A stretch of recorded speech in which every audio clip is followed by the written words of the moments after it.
Bonjour, lors de notre cycle d'athlétisme, vous allez découvrir le saut en longueur. Cette vidéo vous présentera ce type de saut, son règlement et les records des plus grands champions. Le saut en longueur est une épreuve d'athlétisme consistant à couvrir la plus longue distance possible en sautant avec de l'élan. Dans l'Antiquité, les Grecs et les Romains pratiquaient déjà le saut en longueur, qui était l'une des épreuves des Jeux olympiques antiques. Aujourd'hui, on retrouve cette épreuve dans les Jeux olympiques modernes. En compétition, les athlètes s'élancent en courant sur une piste rectiligne de 40 mètres, prennent une impulsion sur la planche d'appel en prenant soin de poser leurs pieds avant la bande de plasticine et sautent pour atterrir le plus loin possible dans une fosse à sable. La planche d'appel est placée à 1 mètre au moins du bord de la zone de chute. Elle est faite de bois, longue de 1,20 m et large de 20 cm environ. Elle est peinte en blanc. Immédiatement après la ligne d'appel, on place une planche couverte de plasticine. Cette bande, composée comme une pâte à modeler, permet de retenir l'empreinte du pied de l'athlète pour savoir s'il a dépassé la planche d'appel.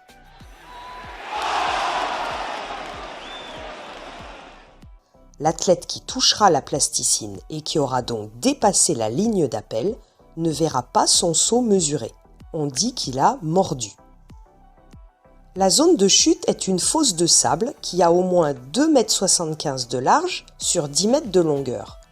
La surface de la zone de chute doit être aplanie avant chaque saut pour permettre de voir les empreintes du sauteur sur le sable. Les sauts sont mesurés de la ligne d'appel jusqu'à la première trace dans le sable, quelle que soit la partie du corps qui a laissé une empreinte sur le sable.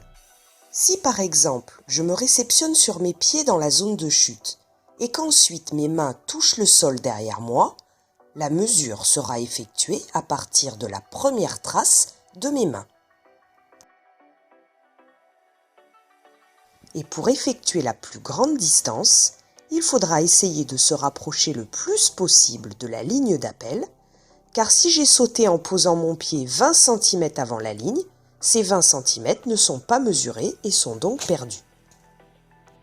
Le saut est manqué et ne sera pas mesuré si un concurrent laisse une marque visible sur la planche de plasticine avec une partie quelconque de son corps, prend son appel d'un côté ou de l'autre de la planche d'appel, s'il saute en culbute ou s'il se sert de poids ou de poignet.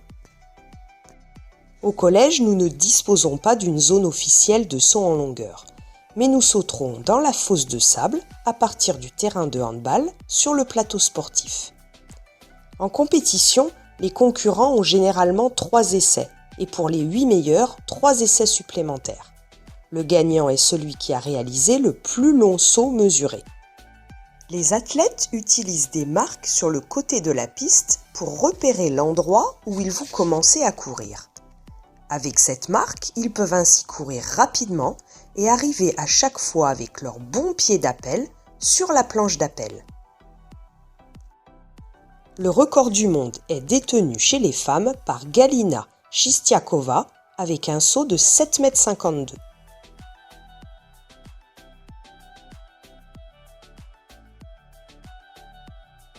Chez les hommes, c'est Mike Powell qui détient le record avec un saut de 8,95 m.